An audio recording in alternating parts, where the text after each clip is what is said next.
Line ಎಕ್ಸ್‌ಪ್ರೆಸ್‌ಗೆ ಸ್ವಾಗತ. ನಾನು ಲಾವಣ್ಯ. ರೈತರ ಮಗನಾಗಿರೋದಕ್ಕೆ ಹೆಮ್ಮೆ ಇದೆ. ನಿಮ್ಮ ರಾಜಕೀಯ ಬೆದರಿಕೆಗಳಿಗೆ ಹೆದರುವುದಿಲ್ಲ ಅಂತ ಬಿಜೆಪಿ ನಾಯಕ ಕೆ ಅಣ್ಣಾಮಲೈ ಅವರು ಹೇಳಿದ್ದು, ಈ ಮೂಲಕ ರಾಜ್ ಠಾಕ್ರೆ ಅವರ ರಸ್ಮಲೈ ವ್ಯಂಗ್ಯಕ್ಕೆ ತಿರುಗೇಟನ್ನ ನೀಡಿದ್ದಾರೆ. ಮುಂಬೈನಲ್ಲಿ ನಡೆದಂತಹ ಎಂಎನ್ಎಸ್ ಶಿವಸೇನಾ ಸಂಯುಕ್ತ ರ್ಯಾಲಿಯಲ್ಲಿ ರಾಜ್ ಠಾಕ್ರೆ ಅವರು ಮಾಡಿರುವಂತಹ ಅಪಹಾಸ್ಯ ಕುರಿತು ಟಾಂಗ್ ಅನ್ನ ಕೊಟ್ಟಿದ್ದಾರೆ. ನನ್ನನ್ನ ಬೆದರಿಸೋಕೆ ಆದಿತ್ಯ ಠಾಕ್ರೆ ಮತ್ತು ರಾಜ್ ಠಾಕ್ರೆ ಯಾರು? ರೈತನ ಮಗನಾಗಿರುವುದಕ್ಕೆ ನನಗೆ ಹೆಮ್ಮೆ ಇದೆ. ರಾಜಕೀಯ ಬೆದರಿಕೆಗಳಿಗೆ ಭಯ ಪಡುವಂತಹ ವ್ಯಕ್ತಿ ನಾನಲ್ಲ. ಮುಂಬೈಗೆ ಕಾಲಿಟ್ರೆ ಕಾಲು ಕತ್ತರಿಸೋದಾಗಿ ಬಂದಿರುವಂತಹ ಸಾಮಾಜಿಕ ಜಾಲತಾಣಗಳಲ್ಲಿನ ಬೆದರಿಕೆ ಪೋಸ್ಟ್ ಕುರಿತು ಪ್ರತಿಕ್ರಿಯೆ ನೀಡಿದ ಅವರು, ನಾನು ಮುಂಬೈಗೆ ಬರ್ತೇನೆ, ಧೈರ್ಯವಿದ್ರೆ ಕಾಲು ಕತ್ತರಿಸಿ ನೋಡಿ. ಇಂತಹ ಬೆದರಿಕೆಗಳಿಗೆ ಭಯ ಪಡುವವನಾಗಿದ್ರೆ ನಾನು ನನ್ನ ಹಳ್ಳಿಯಲ್ಲೇ ಇರ್ತಾ ಇದ್ದೆ. ಕಾಮರಾಜ್ ಅವರು ಭಾರತದ ಮಹಾನ್ ನಾಯಕರಲ್ಲಿ ಒಬ್ರು ಅಂತ ಹೇಳಿದ್ರೆ ಅವರು ತಮಿಳಿಗನಲ್ಲವೇ? ಮುಂಬೈ ದರ್ಜೆಯ ಅಂದ್ರೆ ವಿಶ್ವ ದರ್ಜೆಯ ನಗರ ಅಂತ ಹೇಳಿದ್ರೆ ಅದನ್ನ ಮರಾಠಿಗಳು ನಿರ್ಮಿಸಲಿಲ್ವೇ ಅಂತ ಪ್ರಶ್ನಿಸಿದ್ರು. ಇನ್ನು ನನ್ನನ್ನ ಅವಮಾನಿಸುವ ವೇಳೆ ತಮಿಳಿಗರನ್ನ ಅವಮಾನಿಸಲಾಗತ್ತೆ. ಧೋತಿ, ಲುಂಗಿ, ಉಡುಪಿನ ಉಲ್ಲೇಖಗಳ ಮೂಲಕ ಈಗ ತಮಿಳಿಗರನ್ನೇ ಅವಮಾನಿಸಲಾಗ್ತಾ ಇದೆ ಅಂತ ಆರೋಪಿಸಿದ್ದಾರೆ. ಎನ್ಸಿಪಿ ಎಸ್ಪಿ ನಾಯಕಿ ಸುಪ್ರಿಯಾ ಸುಳೆ ಬಿಜೆಪಿ ಸೇರಬಹುದು ಎಂಬ ಊಹಾಪೋಹಗಳು ಪದೇ ಪದೇ ಕೇಳಿ ಬರ್ತಾ ಇರುವ ನಡುವೆ ಮಹಾರಾಷ್ಟ್ರ ಉಪಮುಖ್ಯಮಂತ್ರಿ ಮತ್ತು ಎನ್ಸಿಪಿ ನಾಯಕ ಅಜಿತ್ ಪವಾರ್ ಕ್ಲಾರಿಟಿ ಕೊಟ್ಟಿದ್ದಾರೆ. ನಾನು ಜ್ಯೋತಿಷಿ ಅಲ್ಲ. ಅಂತಹ ಊಹಾಪೋಹದ ಪ್ರಶ್ನೆಗಳು ಆಗಾಗ ಅನಗತ್ಯವಾಗಿ ಬ್ರೇಕಿಂಗ್ ನ್ಯೂಸ್ ಆಗುತ್ತೆ. ಸದ್ಯ ಅಭಿವೃದ್ಧಿಯತ್ತ ಗಮನ ಹರಿಸೋಕೆ ನಾನು ಬಯಸ್ತೇನೆ. ಸದ್ಯಕ್ಕೆ ಚುನಾವಣೆಯಲ್ಲಿ ಗೆಲ್ಲುವುದು ನನ್ನ ಪ್ರಮುಖ ಆದ್ಯತೆ. ಸಕಾರಾತ್ಮಕ ಫಲಿತಾಂಶವನ್ನ ಸಾಧಿಸೋಕೆ ನಾವು ಸಾಧ್ಯವಿರುವ ಎಲ್ಲವನ್ನ ಮಾಡ್ತೇವೆ ಮತ್ತು ಈ ಸಮಯದಲ್ಲಿ ನಮ್ಮ ಗಮನ ಅಲ್ಲೇ ಇದೆ. ನಾವು ಒಂದೇ ಕುಟುಂಬ. ಯಾವುದೇ ಕುಟುಂಬದಲ್ಲಿ ಜನರು ಸಂತೋಷ ಮತ್ತು ದುಃಖದ ಸಮಯದಲ್ಲಿ ಒಟ್ಟಿಗೆ ಬರ್ತಾರೆ. ಕುಟುಂಬ ಸದಸ್ಯರು ಒಟ್ಟಿಗೆ ನಿಲ್ಲೋಕೆ ಆಯ್ಕೆ ಮಾಡಿದ್ರೆ ಅದರಲ್ಲಿ ಯಾವುದೇ ತಪ್ಪಿಲ್ಲ ಅಂತ ಅಜಿತ್ ಪವಾರ್ ಅವರು ಹೇಳಿದ್ರು. ಪಶ್ಚಿಮ ಬಂಗಾಳ ಮುಖ್ಯಮಂತ್ರಿ ಮಮತಾ ಬ್ಯಾನರ್ಜಿ ಅವರು ರಾಜ್ಯದಲ್ಲಿ ನಡೀತಾ ಇರುವಂತಹ ವಿವಾದಾತ್ಮಕ ಮತದಾರರ ಪಟ್ಟಿಯ ವಿಶೇಷ ಸಮಗ್ರ ಪರಿಷ್ಕರಣೆ ಕುರಿತು ಈಗ ಮುಖ್ಯ ಚುನಾವಣಾ ಆಯುಕ್ತ ಜ್ಞಾನೇಶ್ ಕುಮಾರ್ಗೆ 5ನೇ ಬಾರಿ ಪತ್ರವನ್ನ ಬರೆದಿದ್ದಾರೆ. ಪತ್ರದಲ್ಲಿ ಸಿಎಂ ಎಸ್ಐಆರ್ ಪ್ರಕ್ರಿಯೆ ಸಂಪೂರ್ಣ ದೋಷಪೂರಿತ ಅಂತ ಟೀಕಿಸಿದ್ದಾರೆ ಮತ್ತು 2002ರ ಮತದಾರರ ಪಟ್ಟಿಯ ಎಐ ಚಾಲಿತ ಡಿಜಿಟಲೀಕರಣವು ದೊಡ್ಡ ಪ್ರಮಾಣದ ಡೇಟಾ ಹೊಂದಾಣಿಕೆಗೆ ಕಾರಣವಾಗ್ತಾ ಇದೆ ಮತ್ತು ನಿಜವಾದ ಮತದಾರರನ್ನ ತಾರ್ಕಿಕ ವ್ಯತ್ಯಾಸಗಳ ಕಾರಣ ನೀಡಿ ತಪ್ಪಾಗಿ ವರ್ಗೀಕರಿಸ್ತಾ ಇದೆ. ಕಳೆದ 2 ದಶಕಗಳಲ್ಲಿ ಅನುಸರಿಸಲಾದಂತಹ ತನ್ನದೇ ಆದ ಶಾಸನಬದ್ಧ ಪ್ರಕ್ರಿಯೆಗಳನ್ನ ನಿರ್ಲಕ್ಷಿಸ್ತಾ ಇದೆ.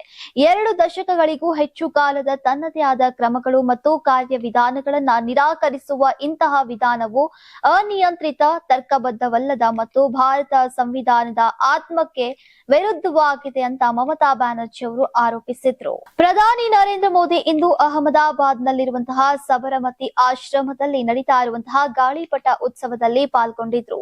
ಜರ್ಮನ್ ಚಾನ್ಸಲರ್ ಫೆಡ್ರಿಕ್ ಮೆರ್ಜ್ ಅವರೊಂದಿಗೆ ಈಗ ಗಾಳಿಪಟವನ್ನ ಹಾರಿಸಿದ್ರು. ಆಶ್ರಮಕ್ಕೆ ಆಗಮಿಸಿದ ನಂತರ ಇಬ್ಬರು ನಾಯಕರು ರಾಷ್ಟ್ರಪಿತ ಮಹಾತ್ಮ ಗಾಂಧೀಜಿಯವರಿಗೆ ಪುಷ್ಪ ನಮನವನ್ನ ಸಲ್ಲಿಸಿದ್ರು. ಮೇರ್ಜ್ ಅಲ್ಲಿನ ಸಂದರ್ಶಕರ ಪುಸ್ತಕದಲ್ಲಿ ಸಹಿ ಹಾಕಿದ್ರು. ನಂತರ ಇಬ್ಬರು ನಾಯಕರು ಸಬರಮತಿ ನದಿ ದಂಡೆಯಲ್ಲಿ ನಡೆದಂತಹ ಅಂತಾರಾಷ್ಟ್ರೀಯ ಗಾಳಿಪಟ ಉತ್ಸವ 2026ರಲ್ಲಿ ಭಾಗವಹಿಸಿದ್ದಾರೆ.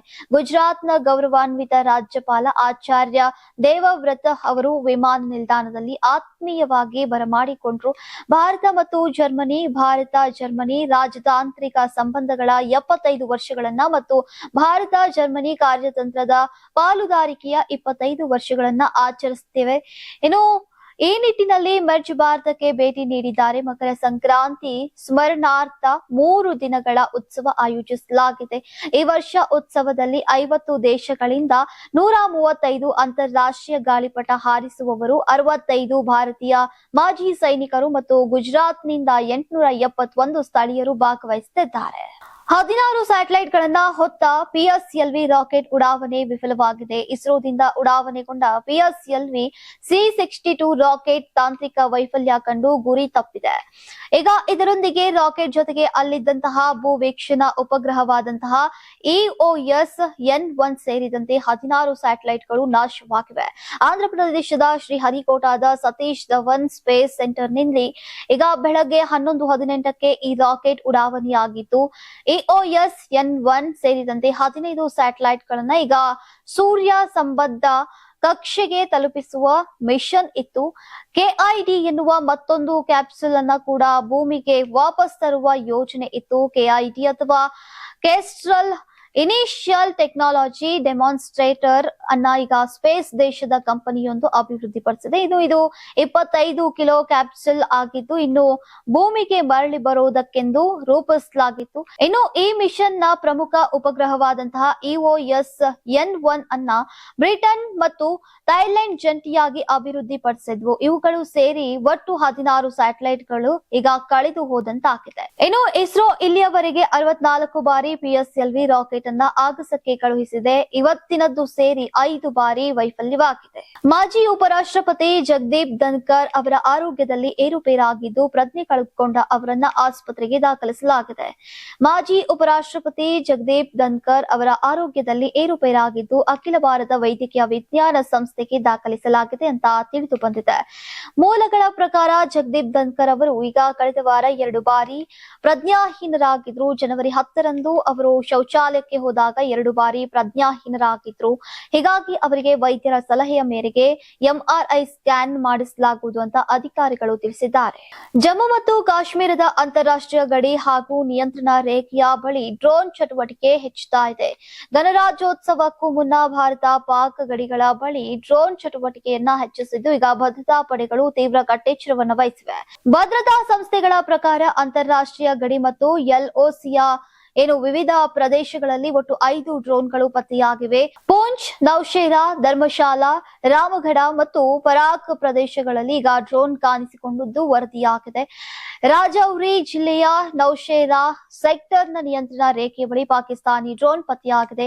ಭಾರತೀಯ ಸೇನೆಯು ತಕ್ಷಣ ಪ್ರತಿಕ್ರಿಯಿಸಿ ಅದರ ಮೇಲೆ ಗುಂಡು ಹಾರಿಸಿತು. ಎಲ್ಲಾ ಡ್ರೋನ್ಗಳು ಪಾಕಿಸ್ತಾನದಿಂದ ಬಂದು ಕೆಲವೇ ನಿಮಿಷಗಳ ಕಾಲ ಭಾರತದ ಭೂ ಪ್ರದೇಶದ ಮೇಲೆ ಸುಳಿದಾಡಿದ ನಂತರ ಹಿಂದಿರುಗಿವೆ ಅಂತ ಅಧಿಕಾರಿಗಳು ತಿಳಿಸಿದ್ದಾರೆ. ತರಕಾರಿಗಳು ಮತ್ತು ಪ್ರೋಟೀನ್ ಭರಿತ ವಸ್ತುಗಳು ಸೇರಿದಂತೆ ಅಡುಗೆ ಮನೆಯ ಅಗತ್ಯ ವಸ್ತುಗಳ ಬೆಲೆ ಏರಿಕೆಯಿಂದಾಗಿ ಡಿಸೆಂಬರ್ 2025ರಲ್ಲಿ ಚಿಲ್ಲರೆ ಹಣದುಬ್ಬರವು 1.33% ಏರಿಕೆಯಾಗಿದೆ. ಹಣದುಬ್ಬರ ಮತ್ತು ಆಹಾರ ಹಣದುಬ್ಬರದಲ್ಲಿನ ಹೆಚ್ಚಳಿಕೆ ಈಗ ತರಕಾರಿಗಳು, ಮಾಂಸ ಮತ್ತು ಮೀನು, ಮೊಟ್ಟೆ, ಮಸಾಲೆಗಳು ಮತ್ತು ದ್ವಿದಳ ಧಾನ್ಯಗಳು ಮತ್ತು ಉತ್ಪನ್ನಗಳ ಹಣದುಬ್ಬರದಲ್ಲಿನ ಹೆಚ್ಚಳ ಕಾರಣವಾಗಿದೆ ಅಂತ ರಾಷ್ಟ್ರೀಯ ಅಂಕಿಅಂಶ ಕಚೇರಿ ಹೇಳಿದೆ.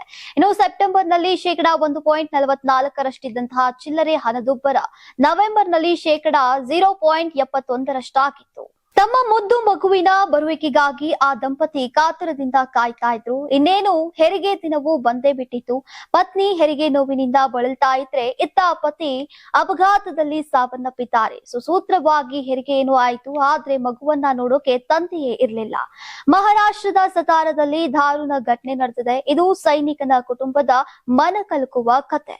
ಪಿತೃತ್ವ ರಜೆ ಪಡೆದು ಊರಿಗೆ ಬಂದಿದ್ದಂತಹ ಸೈನಿಕ ಪ್ರಮೋದ್ ಪರಶುರಾಮ್ ಬೈಕ್ ನಲ್ಲಿ ತೆರಳುತ್ತಾ ಇದ್ದಾಗ ಪಿಕಪ್ ಟ್ರಕ್ ಡಿಕ್ಕಿ ಹೊಡೆದಂತಹ ಪರಿಣಾಮ ಸಾವನ್ನಪ್ಪಿದ್ದಾರೆ.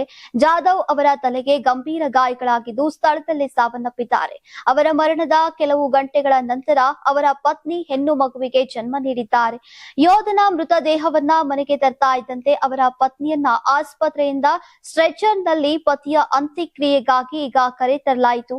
ಹೆರಿಗೆ ನೋವು ಇನ್ನೂ ಕಡಿಮೆಯೇ ಆಗಿಲ್ಲ. ಇದರ ಜೊತೆಗೆ ಪತಿಯ ಅಗಲುವಿಕೆ ಮತ್ತಷ್ಟು ನೋವನ್ನುಂಟು ಮಾಡಿತು. ಪತ್ನಿ ತನ್ನ ಪತಿಯ ಮೃತದೇಹದ ಪಕ್ಕದಲ್ಲಿ ಅಳ್ತಾ ಇರುವಂತಹ ದೃಶ್ಯ ಎಲ್ಲರ ಕಣ್ಣಲ್ಲಿ ಕಣ್ಣೀರು ಜಿನುಗಿಸುವಂತೆ ಮಾಡಿತ್ತು. ಹವಾಮಾನ ಇಲಾಖೆ ಭಾರಿ ಮಳೆಯ ಎಚ್ಚರಿಕೆ ನೀಡಿದೆ. ದಕ್ಷಿಣ ಭಾರತದಲ್ಲಿ ಮಳೆಯ ಅಬ್ಬರ ಜೋರಾಗಿ ಇರಲಿದೆ. ರಾಜಸ್ಥಾನ್, ಪಂಜಾಬ್, ಹರಿಯಾಣ, ದೆಹಲಿ, ಹಿಮಾಚಲ ಪ್ರದೇಶ ಮತ್ತು ಪಶ್ಚಿಮ ಉತ್ತರ ಪ್ರದೇಶದಲ್ಲಿ ಶೀತ ಗಾಳಿಯಿಂದ ವಿಷಮ ಪರಿಸ್ಥಿತಿ ಮುಂದುವರಿಯಲಿದೆ ಅಂತ ಹವಾಮಾನ ಇಲಾಖೆ ಎಚ್ಚರಿಕೆಯನ್ನ ನೀಡಿದೆ. ರಾಜಧಾನಿ ದೆಹಲಿಯಲ್ಲಿ ಸೋಮವಾರ ಕನಿಷ್ಠ ತಾಪಮಾನ 2ರಿಂದ 4 ಡಿಗ್ರಿ ಸೆಲ್ಸಿಯಸ್ನಷ್ಟು ಇರಲಿದೆ ಅಂತ ನಿರೀಕ್ಷಿಸಲಾಗಿದೆ. ಮುಂದಿನ ಹಲವು ದಿನಗಳವರೆಗೆ ಚಳಿ ಕಡಿಮೆಯಾಗುವಂತಹ ಸಾಧ್ಯತೆ ಕಡಿಮೆ ಇದೆ ಅಂತ ಹವಾಮಾನ ಇಲಾಖೆ ಹೇಳಿದೆ. ಉತ್ತರ ಪ್ರದೇಶ ಮತ್ತು ಬಿಹಾರದಲ್ಲಿ ಪರಿಸ್ಥಿತಿ ಇನ್ನಷ್ಟು ತೀವ್ರವಾಗಿರುತ್ತೆ. ಇಲ್ಲಿ ದಟ್ಟವಾದ ಅಥವಾ ಅತಿ ದಟ್ಟವಾದ ಮಂಜು ಆವರಿಸುವಂತಹ ನಿರೀಕ್ಷೆ ಇದ್ದು ರಸ್ತೆ, ರೈಲು ಹಾಗೂ ವಾಯು ಸಂಚಾರವನ್ನ ಅಡ್ಡಿಪಡಿಸಬಹುದು. ಕಡಿಮೆ ಗೋಚರ ಉಷ್ಣತೆಯು ಚಾಲನೆಯನ್ನ ಕಷ್ಟಕರವಾಗಿಸಬಹುದು ಮತ್ತು ಕೆಲ ಪ್ರದೇಶಗಳಲ್ಲಿ ವಿದ್ಯುತ್ ಮಾರ್ಗ ಕಡಿತಗೊಳ್ಳಬಹುದು ಅಂತ ಹವಾಮಾನ ಇಲಾಖೆ ತಿಳಿಸಿದೆ. ಇನ್ನು ತಮಿಳುನಾಡು, ಪುದುಚೇರಿ ಮತ್ತು ಕಾರೈಕಲ್ನ ಕೆಲ ಪ್ರದೇಶಗಳಲ್ಲಿ ಭಾರಿ ಮಳೆಯಾಗುವ ನಿರೀಕ್ಷೆ ಇದೆ. ಹೀಗಾಗಿ ಜನರು ಮಳೆಯ ಬಗ್ಗೆ ಜಾಗರೂಕರಾಗಿ ಇರುವಂತೆ ಭಾರತೀಯ ಹವಾಮಾನ ಇಲಾಖೆ ಸೂಚನೆಯನ್ನ ನೀಡಿದೆ. ಮನ್ನಾರ್, ಕೊಲ್ಲಿ ಮತ್ತು ಕೊಮೋರಿನ್ ಪ್ರದೇಶಗಳಲ್ಲಿ ಗಂಟೆಗೆ 35ರಿಂದ 45 ಕಿಲೋಮೀಟರ್ ವೇಗದಲ್ಲಿ 55 ಕಿಲೋಮೀಟರ್ ವೇಗದ ತನಕ ಗಾಳಿ ಬೀಸುವಂತಹ ಸಾಧ್ಯತೆ ಇದ್ದು ಸಾಧಾರಣ ಮಳೆಯೂ ದಾಖಲಾಗಲಿದೆ. ಇನ್ನು ಮೀನುಗಾರರು ಸಮುದ್ರಕ್ಕೆ ಇಳಿಯದಂತೆ ಸೂಚಿಸಲಾಗಿದೆ ಅಂತ ಭಾರತೀಯ ಹವಾಮಾನ ಇಲಾಖೆ ತಿಳಿಸಿದೆ.